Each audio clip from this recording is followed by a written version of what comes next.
40 WROK. Good morning, everybody. Dave Schmidt along with Matt Nestor and producer Tom Warner. At 7:35 today around that time, we'll be having Tammy Rensselaer on from Belvedere North. They're having their Blue Thunder Co-Ed Challenge cheer competition to start the year. I went and looked at the video, and we've had like 4,000 or 5,000 hits on that. That's the most hits we've had on any video. And they got 16 teams coming in. We'll talk about that. And they even got one Lane Tech, the big old Lane Tech. Mm-hmm. Back in the old days, they didn't have girls at that school. Did you know that? I did not know that. There you go. I know the first girl that ever went there. Should we interview her? No, I don't think so. Let's take a look. Last night, for some reason, they came out late Friday night, the assignments for the boys basketball and girls basketball tournament. But the one big change in 4A, and we've talked about it a little bit, is that basically we're going to have 5 teams eliminated from the Nick 10, no matter who wins it, because East has been, since they don't have a regional this year, they were shuffled back to the Guilford regional, and they'll be in with Harlem, Auburn, Boylan, Guilford, and Hononegah. That is no fun. I don't care. No. They beat each other up all year long, and then they stick them in that again. Yeah, and especially because, we kind of mentioned it, Auburn's going to be an overwhelming favorite, but then you look for the other teams there with Harlem, who's playing well right now, Boylan, East, who's getting some guys back, and I think they're going to be better over the second half of the year in Hononegah. Not to discount Guilford in any of that, but they're all going to beat each other up, and then one of them's probably going to have to play Auburn in a final. Most of them will play each other 3 times because of this. And it's like, oh my word. Yeah, it's no fun when you look at that grouping, and if it stays that way in years coming up, it's just every year that's just going to be an unbelievable. It makes for a great weekend of basketball or a great week of basketball. Don't get me wrong. It'll be fun to go watch some of that. The Nick 10 tournament. Yeah, but, you hate to see, some of those teams have to go out like that. And I posted a story on, it's an older one from last year. I talked to all the coaches when they did the seeding, because they always get ticked at seeding time because they don't seed the whole sectional. They just seed the regional.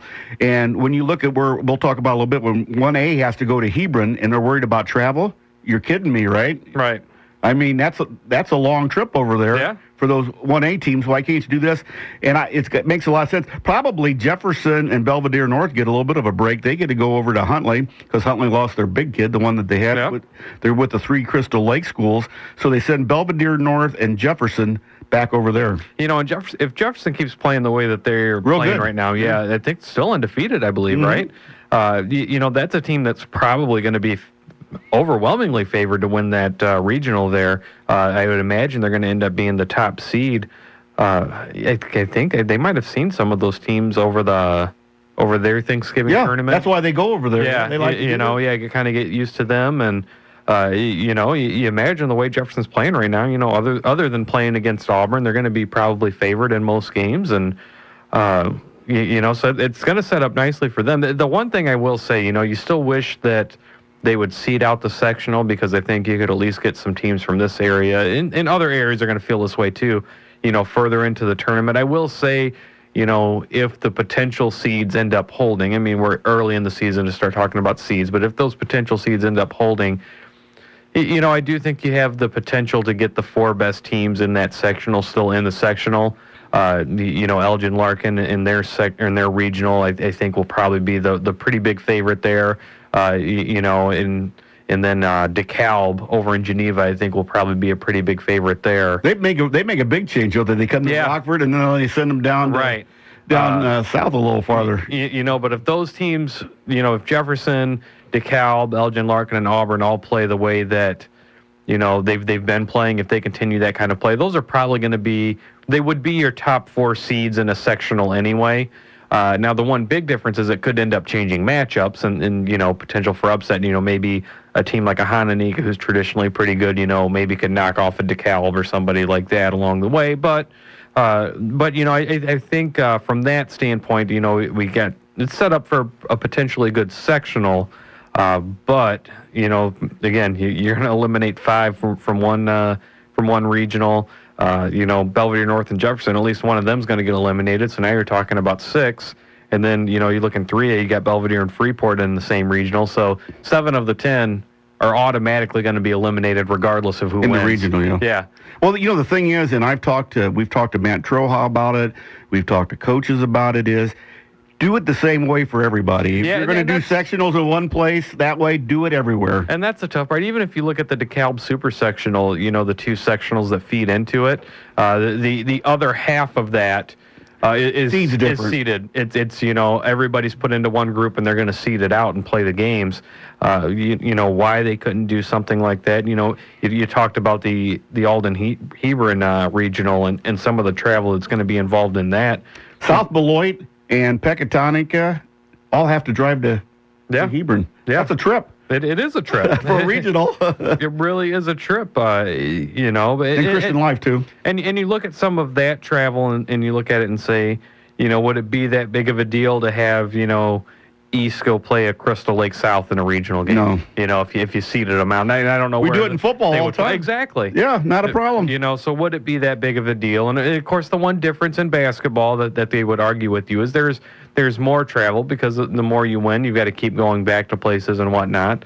Gas is going down. It is going down. I paid $2.40 something in Iowa the other day, so it's going down. Quickly, let's look at these other ones. You talked about the 3A. The only outsider from our area is Rochelle in that. The rest of them are the two Lutheran and Christian from here, both from the Big Northern. Mm-hmm. And then you got the two Nick 10 teams. And I'll tell you what, Belvedere and Rockford Lutheran, that's the ones you look at to be strong there. Yeah, I think you look at that, Rockford Christian, might compete in there. And Rochelle in the past has had some good teams too. That's a team I wouldn't necessarily discount there, but I think that's who everybody's going to be kind of looking at again is a Belvedere in Rockford Lutheran. The one thing Belvedere needs to do, and, they hung on to beat Belvedere North last night, but they need to pick up some wins, make sure that they don't get seeded too far down in a regional where maybe they end up seeing Lutheran in the semifinals rather than the finals. And they only have 5 in that region, too. So yeah. That messes stuff up a little bit. The good thing for Belvedere was they stepped up their Thanksgiving competition because they wanted to prepare for Lutheran in a regional. The bad part of that is they lost a couple games where, the last few years they've kind of come out of Thanksgiving unscathed, and then they drop one early to Belvedere, and they've got a tough one, I believe, with Auburn tonight. So they're racking up some losses that when you get to seeding time, because they kind of do that, in the middle of the year, again, they don't want to be in a position where they know they have to see Lutheran if they're going to win that regional anyway, but you'd rather see them in the finals. Because even if they could happen to knock them off in a semifinal, it's going to be a hard-fought physical game, and then you're still going to have to come back and play another team. And it's going to be tough to play somebody else, 2 days later, whereas, if you could play them on a Friday night and win, now you've got a few days to kind of rest, relax before you prepare for a sectional. And in 2A, the regional at Winnebago is basically Big Northern West and North Boone matchups there. You got Byron, Oregon, North Boone, Stillman Valley, and Winnebago. So they don't like each other either. Yeah. Those 4 of them don't. Yeah, and boy, after Winnebago's win last night, you got to look at them in that regional early in the season. Yeah, that had to wake a few people up. I'm sure it did. I'm sure. Yeah. Surprise maybe isn't the right word, just because, again, Winnebago's a good program, but.